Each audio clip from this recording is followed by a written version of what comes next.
गरीब लकड़हारे को मिला सोने की कुल्हाड़ी। पेड़ काटते काटते गरीब लकड़हारे की कुल्हाड़ी नदी में गिर जाती है। वह इस बात से परेशान होकर रोने लगता है क्योंकि उसके घर में कोई कमाने वाला नहीं होता है। गरीब लकड़हारे को रोता हुआ देख नदी के भीतर से एक पानी के देवता आते हैं। उनके हाथों में एक सोने की कुल्हाड़ी होती है। वह गरीब लकड़हारे से बोलते हैं, क्या ये सोने की कुल्हाड़ी तुम्हारी है? गरीब लकड़हारा ईमानदार होता है और कहता है कि नहीं, ये सोने की कुल्हाड़ी मेरी नहीं है, मेरी तो लोहे की कुल्हाड़ी थी। पानी के देवता फिर नदी में जाते हैं और इस बार चांदी की कुल्हाड़ी लेके आते हैं और फिर पूछते हैं, क्या ये कुल्हाड़ी तुम्हारी है? ईमानदार लकड़हारा फिर से बोलता है कि नहीं नहीं, मेरी तो लकड़ी की कुल्हाड़ी थी। फिर पानी के देवता पानी के भीतर जाते हैं और तीनों कुल्हाड़ियां लेकर आते हैं। वो सोने, चांदी और लकड़ी तीनों कुल्हाड़ियों को गरीब लकड़हारे को तोहफे में दे देते हैं।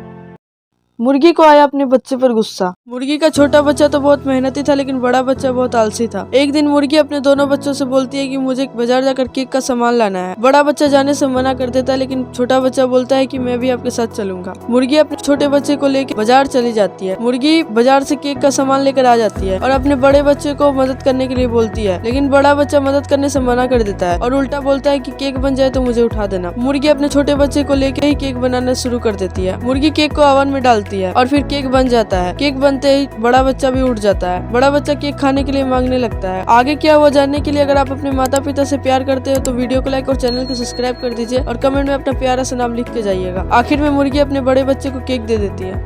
आलसी बच्चे को मिला जादुई पेंसिल। आज राहुल फिर से होमवर्क करना भूल गया और उसके टीचर ने उसे बहुत डांटा और क्लास के बाहर खड़ा कर दिया, लेकिन उससे उसको कोई फर्क नहीं पड़ा। वो अभी भी मुस्कुरा रहा था। अब राहुल की छुट्टी हो गई और वह घर जा रहा होता है। उसे मैदान में एक कीड़ा दिखता है। वो उस कीड़ा को पकड़ने लगता है। उसने जब वो कीड़ा पकड़ा तो उसके पैरों से कुछ टकराया। उसने देखा कि जमीन पर कुछ है। वो उस जगह को खोदने लगा। फिर उसे एक पेंसिल मिली। वो उस पेंसिल को अपने पॉकेट में रखकर घर चला गया। वो जब घर गया तो उसकी माँ ने भी उसको बहुत डांटा क्योंकि टीचर ने उसकी माँ को फोन करके सारी बात बता दी थी। उसकी माँ ने उसे होमवर्क करने के लिए बोला। वो होमवर्क करने के लिए बैठा तो उसे पता चला कि उसके पास पेंसिल नहीं है। वो अपनी माँ को बोला कि पेंसिल नहीं है मेरे पास, लेकिन उसकी माँ ने बात नहीं सुनी। अब उसे याद आया कि उसको एक पेंसिल मिला था। आगे क्या वो जानने के लिए अगर अपने माता पिता से प्यार करते हो तो वीडियो को लाइक और चैनल को सब्सक्राइब कर दीजिए। जब वो पेंसिल निकाला और पेंसिल से लिखने लगा तो वो जादुई पेंसिल ने अपने आप सारी होमवर्क कर दी।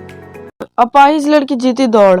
सभी बच्चे खुश हो जाते हैं क्योंकि स्पोर्ट्स होने वाली होती है, लेकिन भाविका उदास होती है क्योंकि वह ठीक से चल फिर नहीं सकती थी। स्कूल छुट्टी होने पर वह पेड़ के नीचे जाकर बैठ जाती है और रोने लगती है। तभी एक कबूतर के बच्चे की रोने की आवाज आती है। वह आगे पीछे चारों तरफ देखती है, लेकिन कोई कबूतर का बच्चा नहीं होता है। फिर वो टेबल के नीचे देखती है तो एक कबूतर का बच्चा फंसा हुआ होता है। वो उस कबूतर के बच्चे को मदद करती है और उसे उसके घोंसले में छोड़ देती है। कबूतर की माँ उसके नेक काम को देखकर खुश होकर उसे एक जूते तोहफे में देती है। आगे की हो जाने से पहले अगर माता पिता से प्यार करते हो तो वीडियो को लाइक करके चैनल को सब्सक्राइब कर दीजिए और कमेंट में अपना प्यारा सा नाम लिख के जाइएगा। वो जब वो जूता पहनती है तो चमत्कार हो जाता है। वो चल फिर सकती है। वो स्पोर्ट्स में भी भाग लेती है और स्पोर्ट्स जीत जाती है।